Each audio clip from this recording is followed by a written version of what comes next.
To be CEO, you have to be crushed, expended, yet open.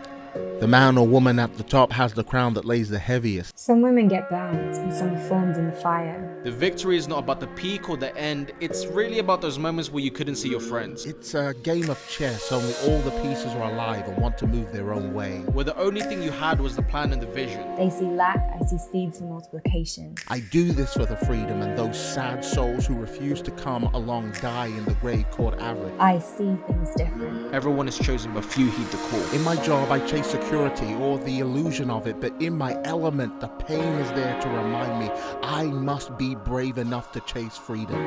These are the moments where leaders are born. I am CEO. Now click.